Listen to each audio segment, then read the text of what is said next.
Akhir-akhir ini timeline kita pasti rame banget sama berita demo di Filipina ya. Banyak yang bilang kalau gerakan ini terinspirasi dari demo besar di Indonesia. Tapi tunggu dulu, apa benar seperti itu? Dan sebenarnya apa sih yang bikin rakyat Filipina sampai turun ke jalan?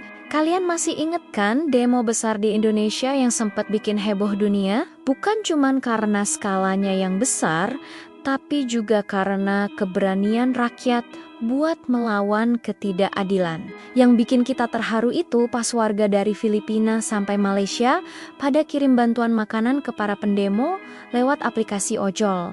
Keren banget ya solidaritas antar negara kayak gitu. Nah, momen itu ternyata bikin rakyat Filipina mulai introspeksi. Mereka ngerasa kondisi di negaranya mirip-mirip, yang kaya makin kaya, yang miskin makin susah.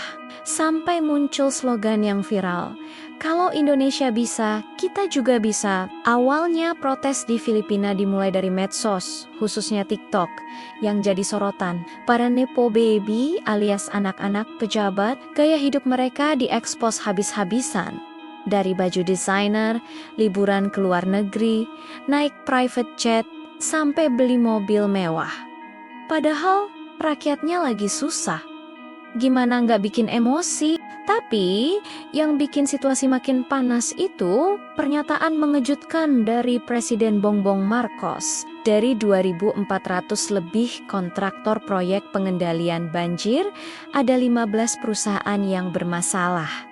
Kedengarannya dikit ya, tapi 15 perusahaan ini nyedot dana sampai 545 miliar peso atau sekitar 150 triliun rupiah. Yang lebih parah, banyak yang ternyata perusahaan bodong. Bayangin saja, sementara dana triliunan mengucur, banjir masih aja jadi masalah. Banyak korban jiwa, ribuan keluarga kehilangan rumah. Wajar dong kalau rakyat makin geram. Protes yang tadinya cuma di medsos, akhirnya merembet ke jalanan. Tanggal 4 September tahun 2025, masa demo di kantor Departemen PU. Mereka bahkan lempar gedung pakai balon isi air selokan sama buah busuk.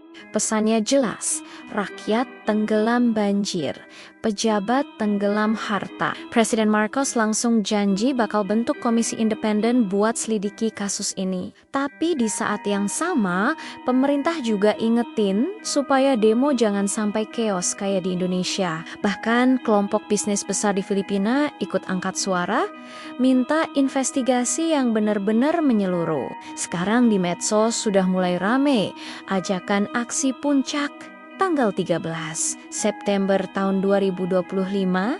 Meski belum ada konfirmasi resmi, tapi suasana udah mulai memanas. Apalagi rakyat Filipina sekarang ngerasa lebih pede setelah lihat contoh dari Indonesia. Jadi demo di Filipina bukan cuma ikut-ikutan ya, ada masalah nyata di baliknya. Korupsi proyek banjir, gaya hidup mewah, pejabat dan keluarganya, sementara rakyat menderita. Demo di Indonesia cuma jadi pemantik keberanian mereka aja. Nah, kalian gimana? Setuju nggak sama aksi nepo baby shaming ini? Atau malah ngerasa itu udah kelewatan? Share pendapat kalian di kolom komentar ya. Makasih udah nonton sampai akhir. Jangan lupa pencet like dan subscribe biar kita bisa terus berbagi info menarik kayak gini. Sampai ketemu di video selanjutnya.